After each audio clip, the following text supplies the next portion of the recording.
I lost my job, and it was my life, and then I didn't know what the hell to do. Thought about how passionately I worked for 20 years and how at the end it didn't matter. I was a staff number at the end of the day. And that's the reality of the corporate world. It's not just, and I did not think how much money I'm going to make out of it. I swear to God, I did not go in with that attitude at all. My philosophy to making this a profession is completely different. Maybe, like I said, maybe I'm completely idiotic about it, but this is what makes me happy.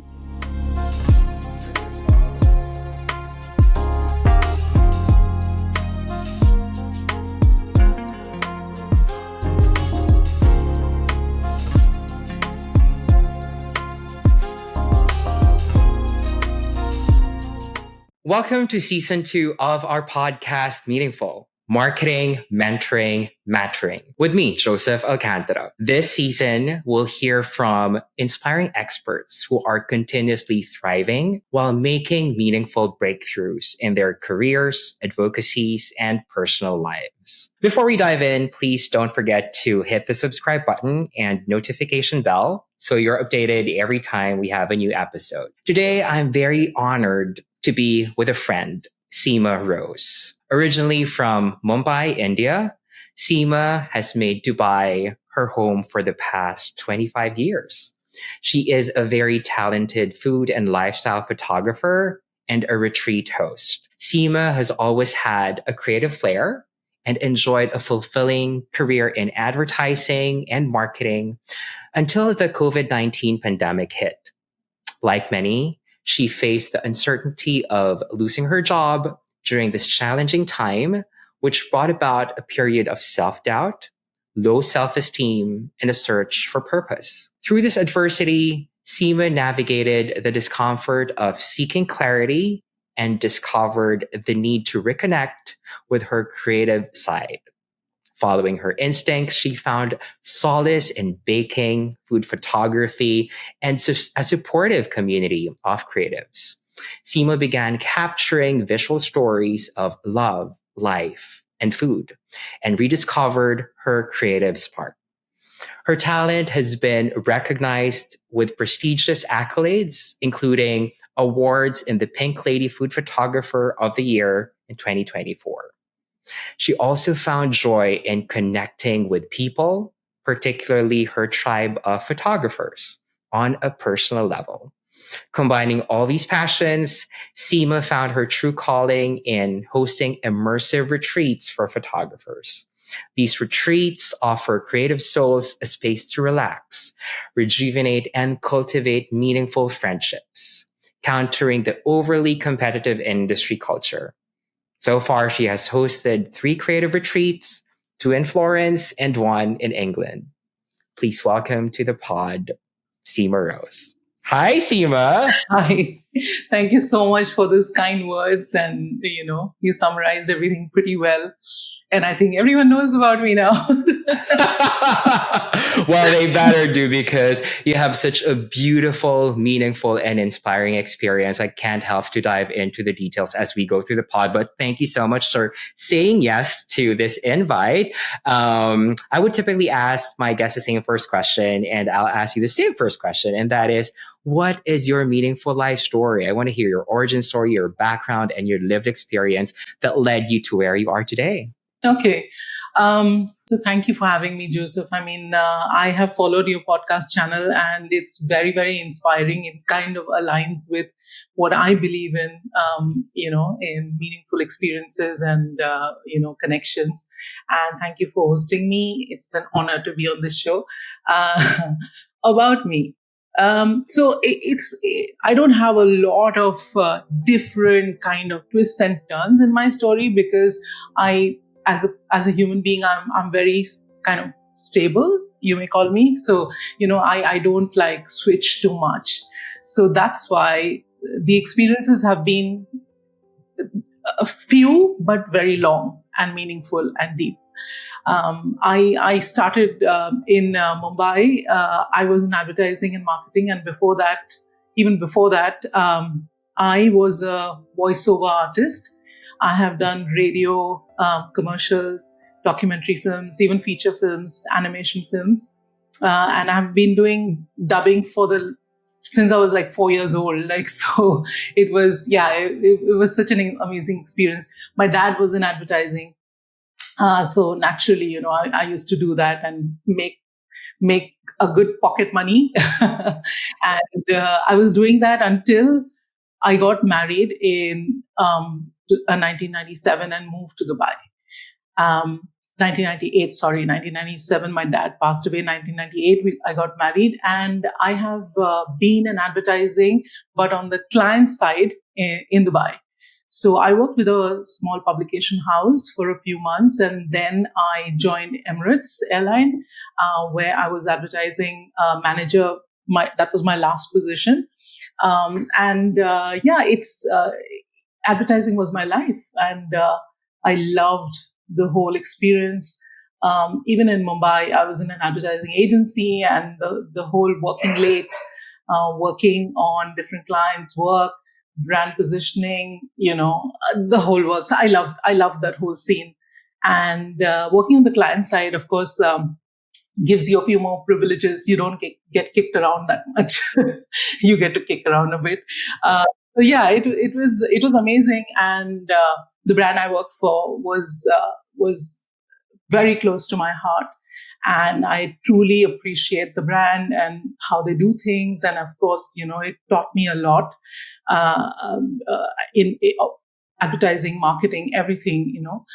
And in during pandemic, like you mentioned, I was, to be honest, I was almost 20 years down the line with Emirates, and I had the urge to move on, but I did not expect to move on in the fashion that I did. So I think a year later, I would have left in any case, but this happened earlier. Pandemic happened. There was a whole restructure, how it worked. And I succumbed to some office politics. The way it worked out was it kind of left me shaken. And I lost my job, and it was like, it was my life, and then I didn't know what the hell to do. And I think I may have gone through depression. I don't know, but I was at my lowest, and my family and my friends supported me immensely. I know it took me a few months to get out of it. And then I delved deeper into things that I like to do. Like I love to bake. I love to entertain friends. So I started taking casual pictures of my food and posting on Instagram. So I didn't even have an Instagram account at that point. My children's friends, they were like, "Oh, auntie, you bake so well. You should put these pictures on Instagram." So I did. And you know how the infamous algorithm kicks in. So you get to see these beautiful food pictures. And I was like, oh my God, I want my pictures to look like that. So I researched and I saw YouTube videos, and when I do something, I really do it wholeheartedly. So I really delved into it. I found a food photographer who's very, very well known. She has a course. I took up that professional course. We are friends now. And the rest was history. Like, I was so passionate about it. Practiced every day, learned how to use the camera, how to do lighting, how to do food setup and everything. And and I just was having an amazing time with photography, connected with there's a food photography community, which is very large and worldwide, and they are the best. They are the most encouraging and supportive. And I found a lot of people who supported me at the time when I was really low, and I grew from there. I started giving tips to other photographers who were starting out. So it's a whole cycle, And from there, I connected with a lot of other photographers, and we spoke about, there's a friend of mine called Alessandra. We spoke about how creatives go through a lot of uncertainty, imposter syndrome. And, although it's a beautiful profession, it's a beautiful skill to have. Creatives are always on the edge, emotionally. You're one side or the other. So we saw a lot of people struggling, and we thought, how wonderful it would be to create a space where they could just express themselves, just talk about their struggles, and just not get judged for it. And that's how the idea of creative retreats was born. And I had two creative retreats with Alessandra in Florence.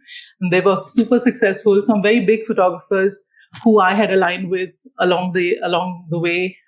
They were very excited about it, said that there's nothing like that was in the market. So they came and, they were like super thrilled. And I pride myself in being a natural hostess, whether it's at home or at retreats. So people felt very welcome and, so that's it. And then I decided I'd do it on my own. And I had my solo retreat in Cotswolds, England this year. And now I'm planning on my next one for next year.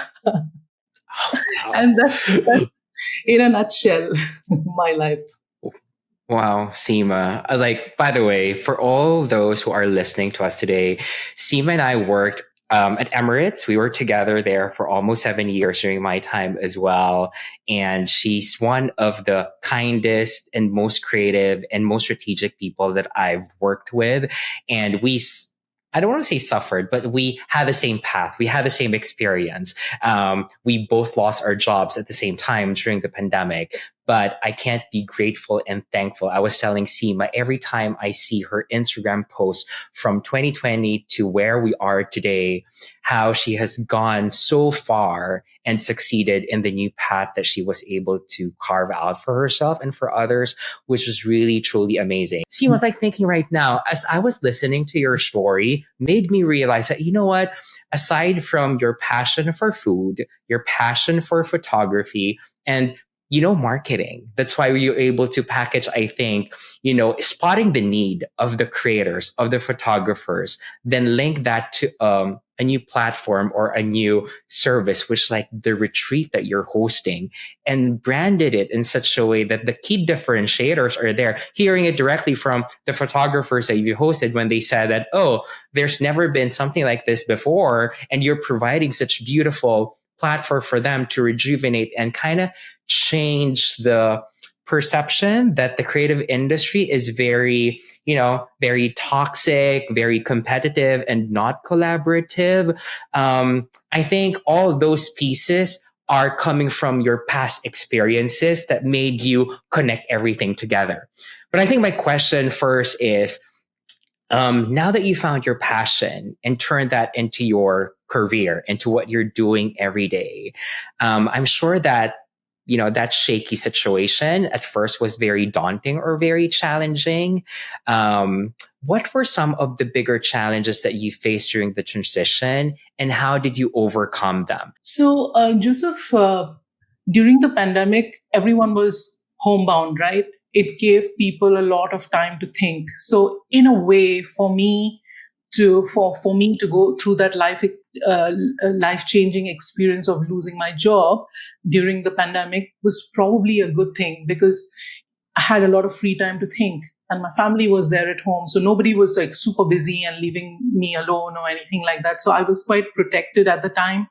I had the time to think, put things into perspective, thought about how passionately I worked for 20 years and how at the end it didn't matter.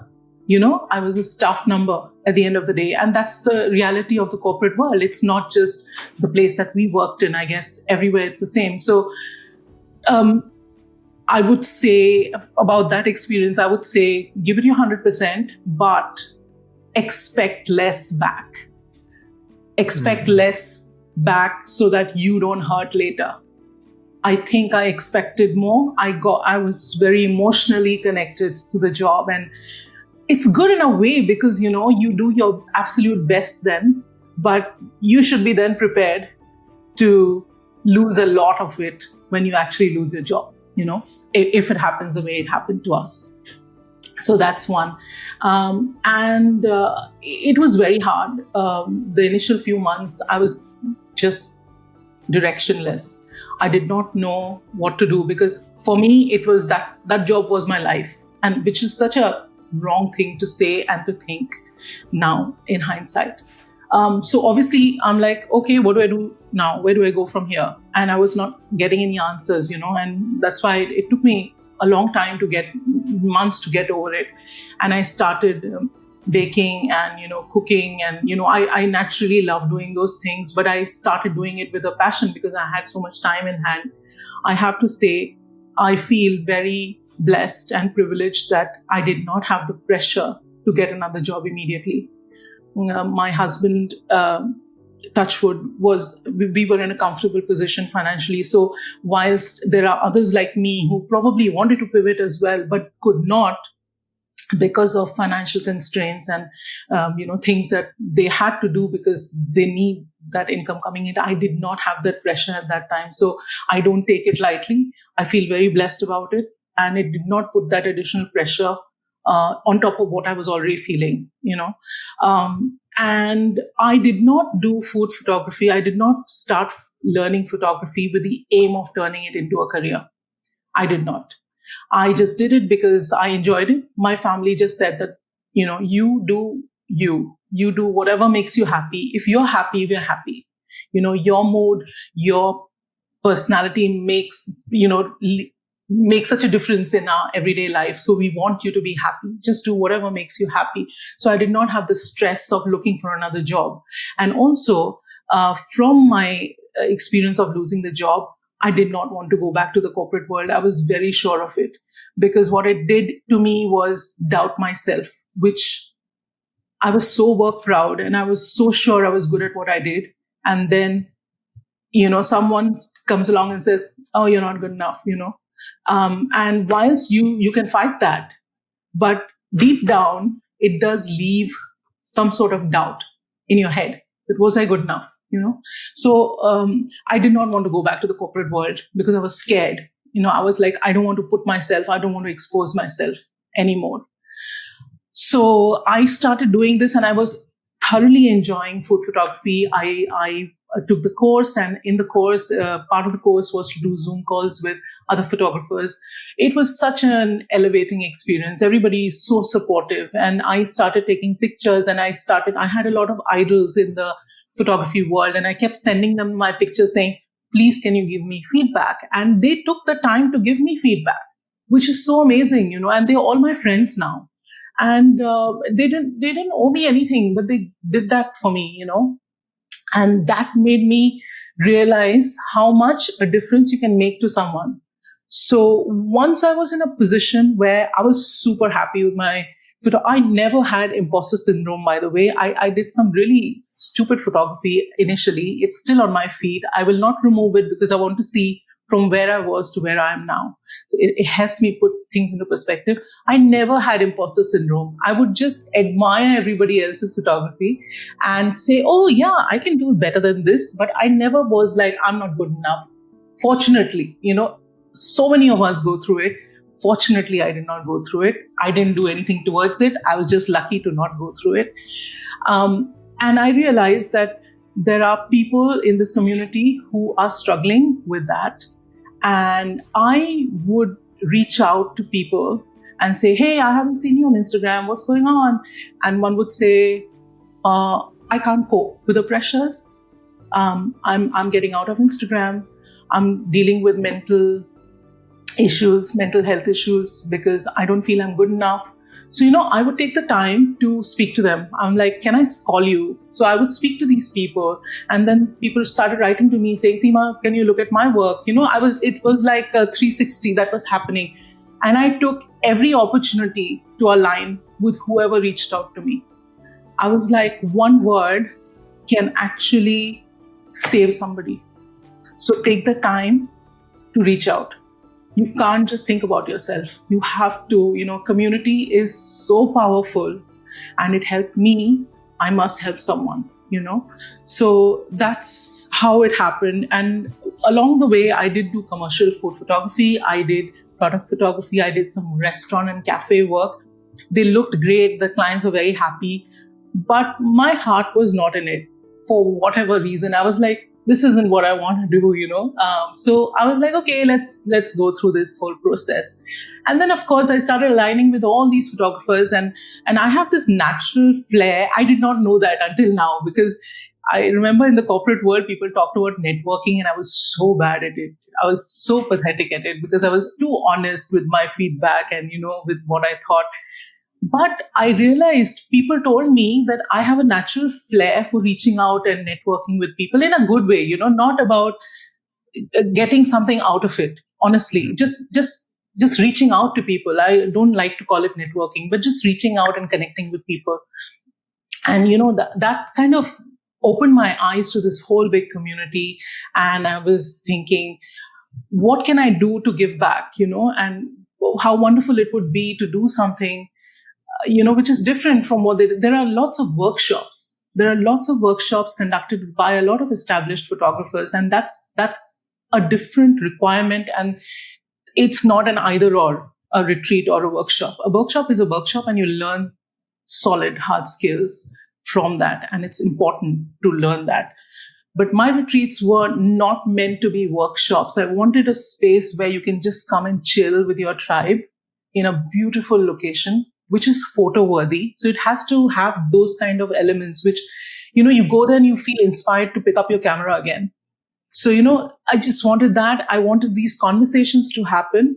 And the first retreat, I literally reached out to all the photographers who I idolize. And I said, hey, I'm thinking of doing this. What do you think? And they were like, oh my God, sign me up for it. I did not even advertise on Instagram. I did not announce it. And I had the whole place booked out. And they came for it. And the kind of conversations we had was soul satisfying, Joseph. It was people breaking down. There are no facades, people just, the first day goes with fun, and what the second day, people let their guards down and they start talking about their challenges. And it is an eye opener to see established photographers deal with the same challenges that a newbie does at a different level. And, different kind of people have different challenges, but everybody is dealing with something. So, for them to find the space, they're all photographers. All of us know, kind of know what we go through. And everyone's just letting these floodgates open and talking about it and connecting at a very deep level, crying, laughing, no inhibitions. It's just amazing. And everyone left with that feeling. If you see some of the things that they've written on my website, I did not even know what I was creating, honestly. Mm-hmm. And I did not think how much money I'm going to make out of it. I swear to God, I did not go in with that attitude at all. Even today, I've done 3 retreats. I will not look at what percentage profit I'm making. Maybe I'm stupid. Maybe I'm too romantic about it. I don't know.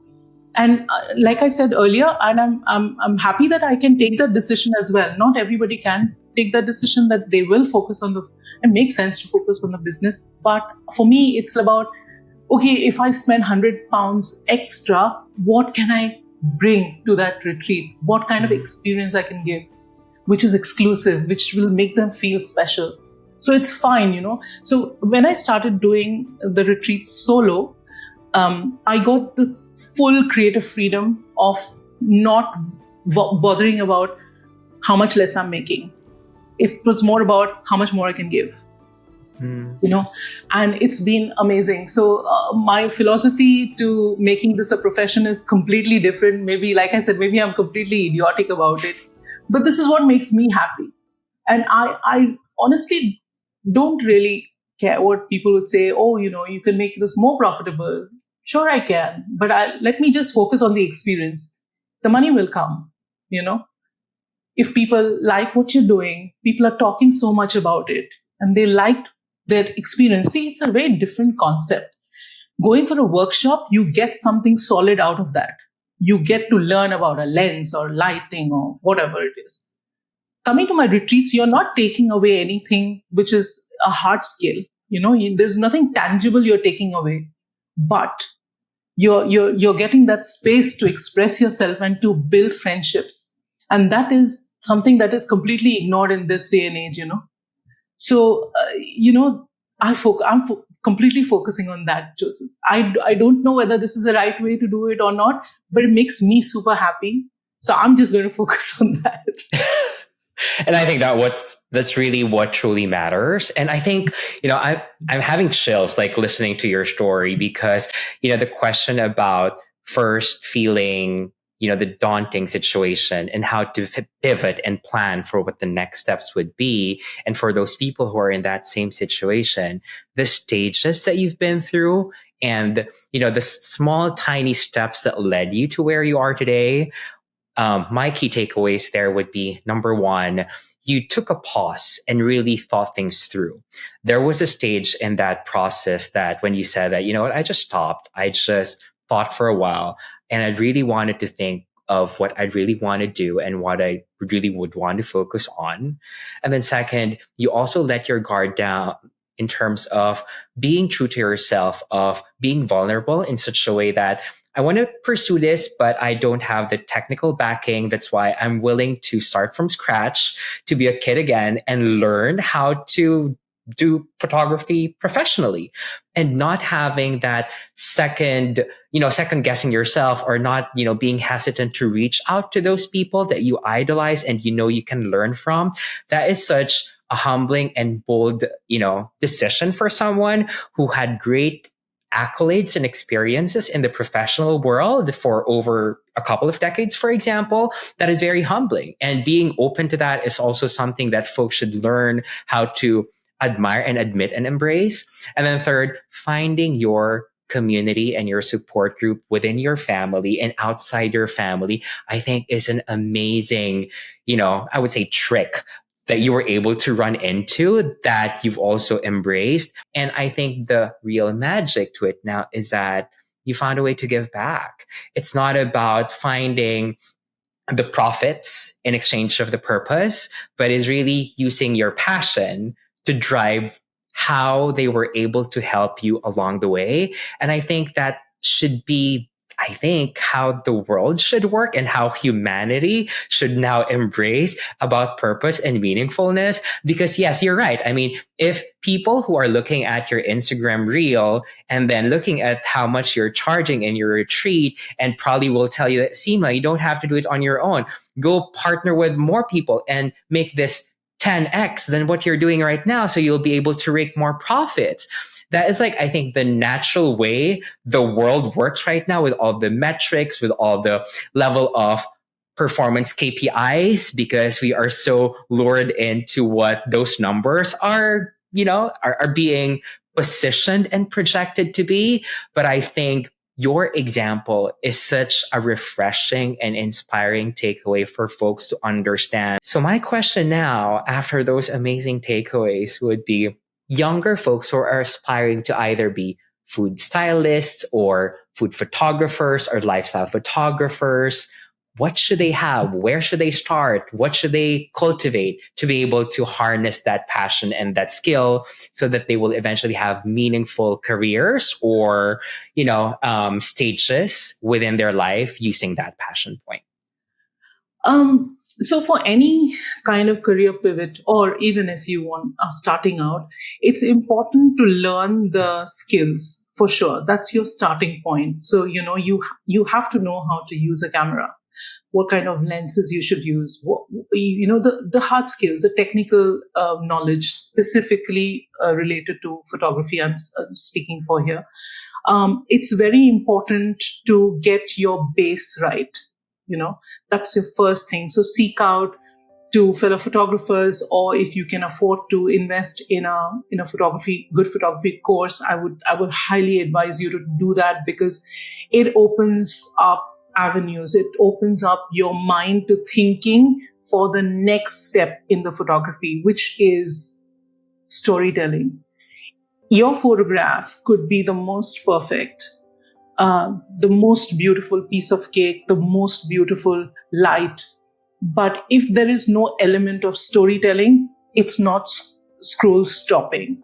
It's not going to make people stop and think about, wow, what's the story behind this? This is really, and it's the most overrated word, storytelling, but it has so much depth. And I hope people who are getting into either painting or photography think about this seriously, because if you are trying to create a visual story of what's in your head, people will stop and listen to it and look at it. You have to understand the depth of it. That's very important. So like I said, the starting point, the base has to be there. You have to know the technical know-how. And then if you don't have it, naturally talk to photographers. There are storytelling classes. Take those, read. There's so much material out there. For me, material published online doesn't work. I like a one-on-one. So I did that. I went to a workshop. I went to Croatia where my mentor held a workshop, two of my mentors. And like, it was amazing how a picture starts to tell a story if you actually are thinking about it deeply. What are you trying to say? If somebody's coming to your table to eat, are you feeling sad that you're alone at the table?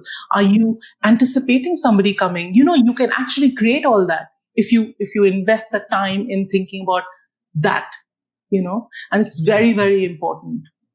Sorry, you were saying No, that was great, because I was like thinking that, yes, it's a great balance of to your point, having your base. The technical skill is really very important and cannot just be bypassed. But the softer side of it, wherein your openness to finding ways to not just be very technical, to tell a story, to have that, the human side, I think, of what a photo will showcase is very important, and finding that right mentor that you can directly reach out to. And mentorship, I really do believe in it and embrace that as well. I love your example earlier when you said that all of those photographers that I idolize, I reach out to and ask for their feedback.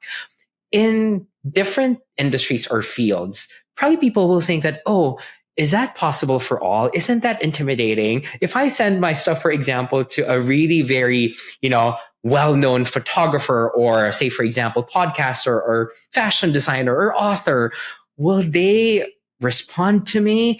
What would be your suggestion to be able to, have that level of receptiveness from those idols that you try to get their attention or their tips when it comes to really learning from them? What's the right approach to approach them? I'm a little crazy that way, Joseph. I'm like, I don't care a damn. What can you do? You can just say no, right? So what's the harm in trying?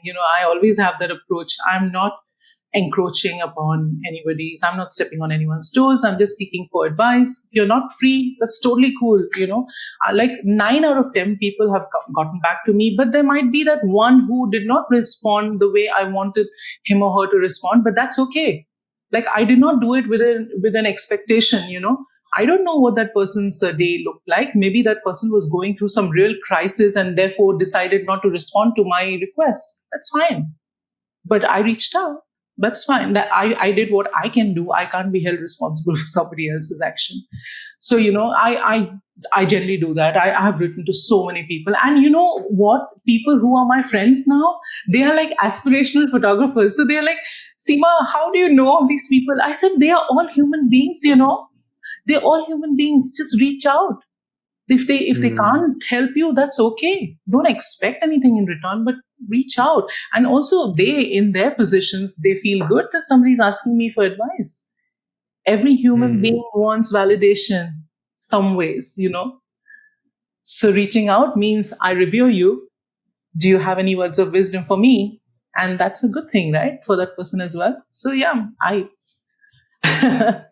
That is great, because typically people would feel intimidated, but I love that very straightforward and I think sincere and authentic approach, wherein I want to learn from you. I want to hear your feedback. So therefore, no filters, no hidden agenda. I literally will just reach out and ask, which I think is something that, we should just all embrace, because I see a lot of cold emails, for example, or, how AI right now is fabricating the way it can reach out to millions of people just to get feedback or to have partnerships or sponsorship. I think we should put that aside and use our humanity to really be sincere when reaching out to those people. I think that's great advice. Now, my question would be, it's been like a good 4-year journey or nearly 5-year journey that you now have, coming out of corporate to where you are today. What's next? Do you have your big plans ahead, your ducks in a row? Are you planning big things or taking one day at a time? What's next for Seema, and where do you see yourself taking this forward? So I'm super excited about my creative retreats. Obviously, I'm planning my next one. Spoiler alert, it's in May in Bali. So I'm Wow. planning that now. And I'm thinking of doing two next year. I decided to do one every year, but I'm like, I think I have the bandwidth to do two. So I'll probably look at doing two next year. And I want to kind of so in when you align with so many people in the community, you meet some people who help you in a certain way. I met this person called Leah. She's basically a marketing consultant, a very young girl, and we met in Croatia at a photography workshop, and we got very close. And she is starting out as a marketing consultant, and I was like, Leah, do you want to take me on as your client? And she was like, yeah, I have to do that.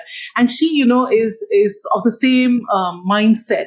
So we really work well together. So what she basically does for me is she puts my passion into a structure. So I'm all about passion, passion, passion. She'd be like, yes, I'm doing this survey. Yes, you're right. What you think people are thinking, yes, they are thinking. Now we know that for sure because that research shows that. So she's basically putting a structure, and she's also learning. She's like, I don't have any client who follows their passion to this passionate level. It's like you're crazy. You don't deviate from that. I said, no, I don't want to. I just don't want to. I'm at that stage in my life where I'm really happy with what I'm doing, and I'll keep doing this until I find something else. And yeah, that's Love yeah. that. I want Love to that. cover lots of different destinations and give people amazing experiences, bespoke experiences. And yeah, that's my focus. Love that, Seema. So like really finding, I love the whole creativity umbrella around it. And I like, because I know you, seeing how you've combined your creative passion, your love for advertising and marketing, your love for travel and destination, taking people to the world that you've probably have seen in your last 20 plus years in, the other side, and meshing that into that beautiful journey is something that's really very helpful. And the giving back aspect, the whole community building, I think is such a good move and such a needed space for folks all over the world. And thank you for championing that, because I think and I hope that in other industries, other community builders will follow, because it's such an engaging and needed opportunity for folks to really take a pause, step back, find themselves, think, and come out of it in a refreshed way, realizing that I have better opportunities or I know what to do next because I feel refreshed coming from the community that I was able to, to experience and be part of, right? So now my last question would be, we're talking about the journey that had been very meaningful for you. So what for you is a meaning of a meaningful life, and how do you live that every single day? Hmm. I'll sound like a like a therapist now, but I'm not one. So this whole experience has taught me. I've always believed that there's a place for everyone. You don't need to take somebody else's place to make it your own. I've believed that all my life, and now more so. So it's always community over competition. I always I feel like we all can help each other, and we don't have to have this unnecessary streak of competitiveness in us, because we all are quite unique. We all have our own skills, and no one's going to really jeopardize our position. You have your own position.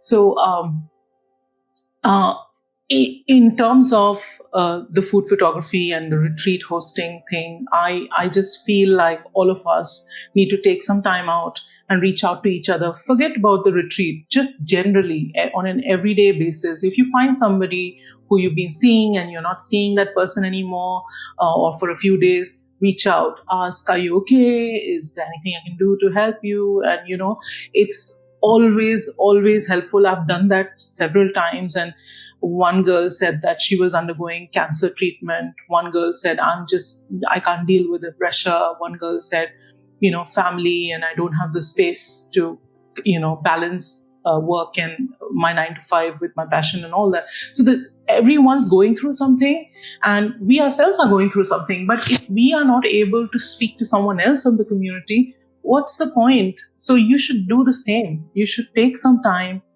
and, be there for each other. My retreat is only a platform for that. I'll do that even if I'm not in a retreat. I'll do that every day. I love connecting with people, and the challenges that I went through, so many people are probably going through that now, and I'm 100% available for them. If they ever, I've had calls at 1 o'clock in the night with people sitting in the US, and I haven't even told them, I'm in Dubai, this is not my, I had a 1 hour call, and she's like, oh, what's the time now there? Hey, it's 2 o'clock. It's fine. Don't worry about it. Because she needed that conversation. And if I would have told her, no, I can't do it, that moment is past.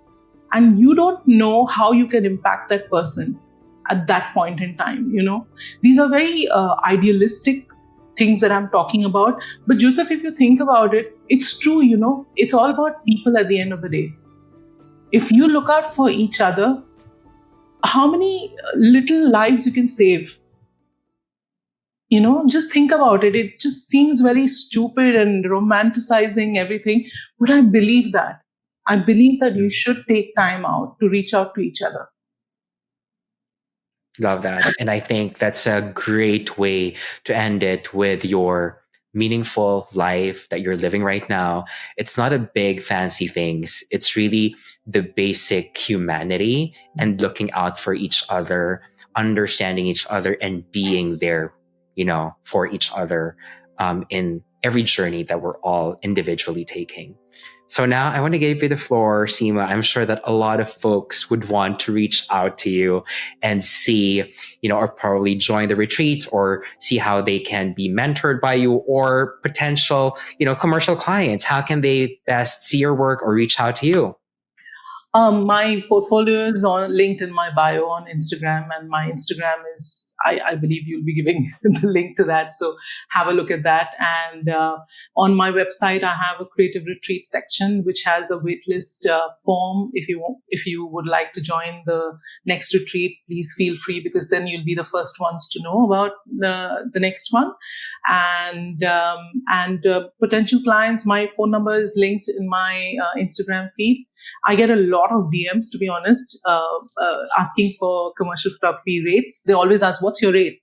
I'm like, what's the job? Can I understand what you want to do? No, but what's your day rate? And when I share that with them, they never come back. I'm like, anyways, I'm not interested in doing all this. It's really okay with me if you're not coming back. So lots of queries come through. But I think the city where I'm based in, the how do I say, the education to respect photography as a profession is still a bit lacking here. And we know about usage rights and all that. It doesn't exist here. Most clients don't even care. If you've done the photography, they can use it for anything that they want to use it for. So, it's those kind of things. And I'd love to work with you if you would like to work with me. For me, again, it's not about what's my day rate. It's about how can I add value to the photography. And I swear to you, if you let me collaborate with you, I'll do a very good job for you. Let's talk about money later.